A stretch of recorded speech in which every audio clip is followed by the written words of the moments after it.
I'd like to thank everybody who tunes in to CKJ Crypto News today.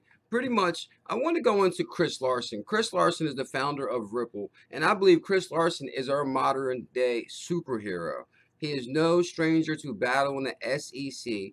SEC is the Securities Exchange Commission, and Ripple is under a lot of scrutiny. Is it a security or not a security? Well, today's show, we kind of covered this last night in the live stream, but I kind of wanted to wrap it all up in a video. Just a quick summary of last night's live stream. Chris Larsen pretty much is the founder of a company called Prosper. Media alert: Prosper CEO Chris Larsen calls for protesters, banks, and regulators to harness the momentum of Occupy Wall Street and deliver real change. And I wanted to show everybody really quick what Occupy Wall Street was. It was a movement about banks and regulators and SEC and all that pretty much wrapped up in one. But here's Chris Larsen again. I believe Chris Larsen is a genius. And I do believe that Ripple will be unstoppable with this man right here backing Ripple.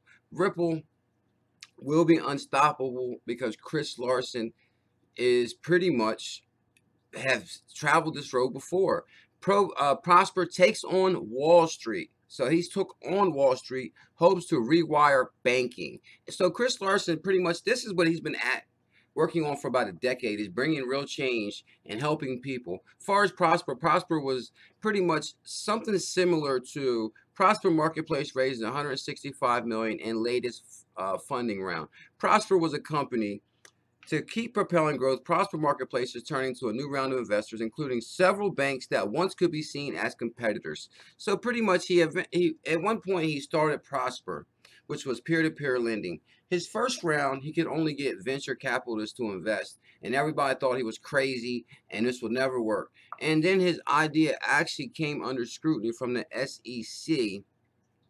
And where's it at? Right here. The Occupy Wall Street demonstrates basically right here, Chris Larsen, CEO and co-founder of Prosper. And like I said, Chris Larsen is the founder of Ripple. He has traveled down this road, battling the SEC before. So I do believe that he knows exactly what he's doing and how to handle the SEC with Ripple this time. And I do believe that he went about it a whole new way as far as getting banks and building a whole bunch of people that say, hey, they're using Ripple Ledger and Ripple technology. And he's going to bring in XRP as something that is for the people. Chris Larsen is for the people. And I will show you that. He fed the Occupy Wall Street movement. He raised millions of dollars to feed these protesters who want to stand up against the norm, the banks, and they call themselves the 99%, the people that are being taken advantage of by corporations and banking systems. And Chris Larsen led this fight before. Chris Larsen, who had a long regarding as a consumer advocate, a web pioneer, and a disruptor of established financial service models. As a co-founder of the first, Chris Larsen is known for starting several successful startups, and they're the first of their kind. Online lending company eLoan. He was responsible for helping to author one of the nation's strongest consumer financial protection laws and played a pivotal role in making credit scores available to consumers for free. This commitment to making consumer lending markets more efficient and transparent led to his co-founding of P2P lending site Prosper.com, which removes the barriers of traditional financing. So pretty much he's been trying to revamp the financial institutions for over a decade, because actually this article is from 2011. And I like to tell everybody, here on CKJ Crypto News, we research, and not only do we like to know about Ripple and XRP, the technology itself, but one thing that really makes a difference is who's backing it, who's the team, what have they done, what is their resume. And Chris Larsen, my opinion is he's our modern day Superman, our modern day genius. So that's pretty much about Prosper. And Prosper takes on Wall Street, hopes to rewire banking. So here's Chris Larsen right here, founder of Ripple. And I do believe this is very similar to crypto itself, peer-to-peer. And that's exactly what cryptocurrencies was originally started for. And I do believe if he would have just tried to come at people with XRP, he knows that it wouldn't have probably made it very, very far. So what he did is he introduced banks and institutions with all the power to the Ripple Ledger. He said I watched an interview the other day. It said it took 3 to 5 years for banks just to warm up to the Ripple Ledger. So And now another part of that is introducing them to XRP, which they will use because banks have $27 trillion caught up in escrow. Some banks have 100 different uh, 100 different currencies. That's very expensive to maintain that many currencies for cross-border payments. Peer-to-peer lending startup Prosper makes no secret of its support of the Occupy Wall Street movement. And really quick, just in case you don't know what Occupy Wall Street is, and I did tweet all these articles, Occupy Wall Street goals include a reduction in influence of corporation on politics, more balanced distribution of income, more and better jobs, bank reform, especially to curtail speculative trading by banks. Damn. Forgiveness of student loan debt and other relief for indebted students. Indebted. The alleviation of the foreclosure situation. Some media label and protest anti-capitalist, with others disrespect the relevance of his label. Nicholas Kristof, the New York Times, noted, while alarmists seem to think that the movement is a mob trying to overthrow capitalism, no one can make that case. On the contrary, it highlights the need to restore basic capital principles like accountability, Rolling Stone writer Matt Taba asserted. These people aren't protesting money. They are not protesting banking. They are protesting corruption on Wall Street. In contradiction to such views, academic wrote,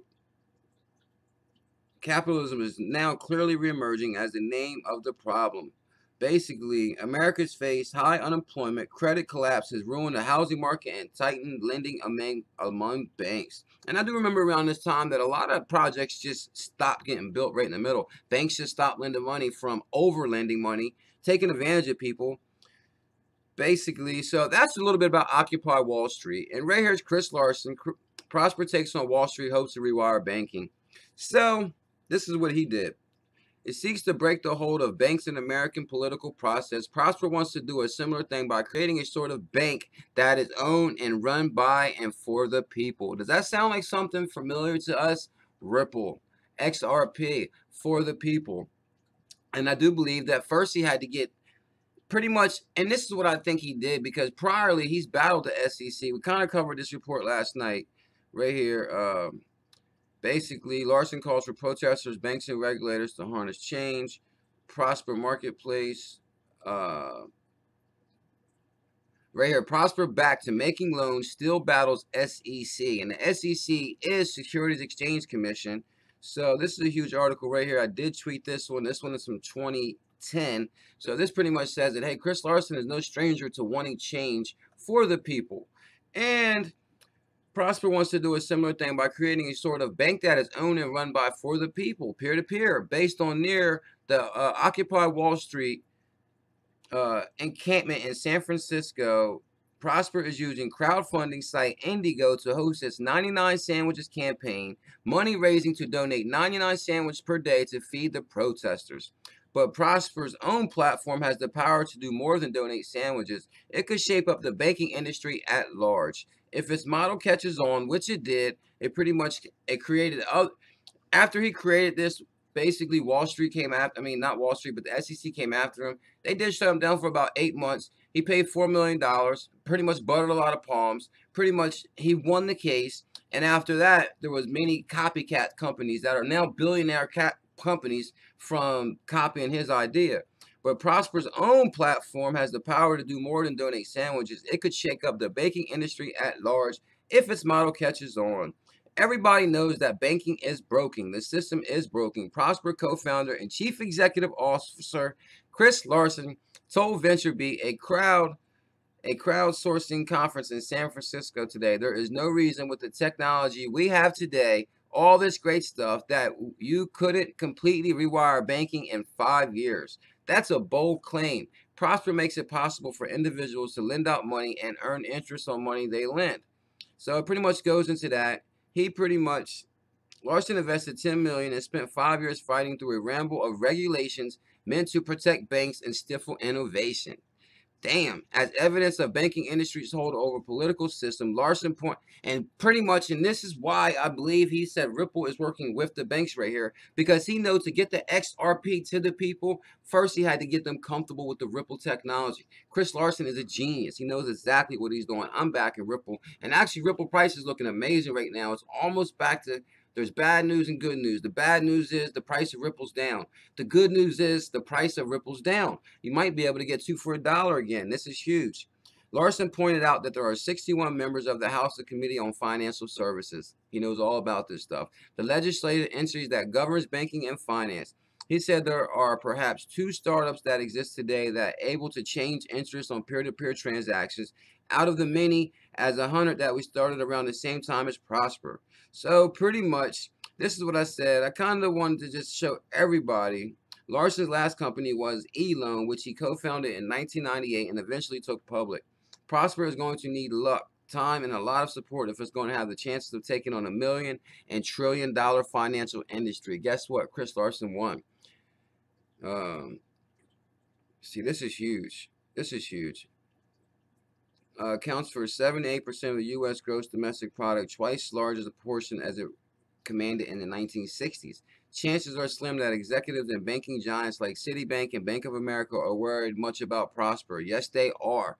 And that goes into this other article right here. If they have even heard of it, and they're what's the call, or they're not taking him serious, and he caught them off guard. Such long odds don't daunt Larsen. He has a passion to push him forward, and that is the truth. We are in a crisis here. We have yield starved world. We have a credit starved world, which is kind of funky. That means banking is truly not working. So this is huge, crypto pioneers. Chris Larsen, I believe, is a genius. I'm backing anything he does. I do believe he is our modern day Superman. Chris Larsen, if you're watching this somewhere, you are our modern day Superman. Alrighty, crypto pioneers, I just want to reassure everybody that Ripple is in good hands. We are not worried about the SEC. Chris Larsen's traveled this world before. This is nothing. Keep strong hands and keep holding, crypto pioneers. If you haven't subscribed, the CKJ coin will pop up right now. Smash that coin. Help CKJ Crypto News. Your subscribe means a lot to me. Alrighty, everybody. Thank you. Have a wonderful day. And let me know what you think about Chris Larsen's previous campaigns to change the system. Does this remind you of Ripple or not? Have a wonderful day.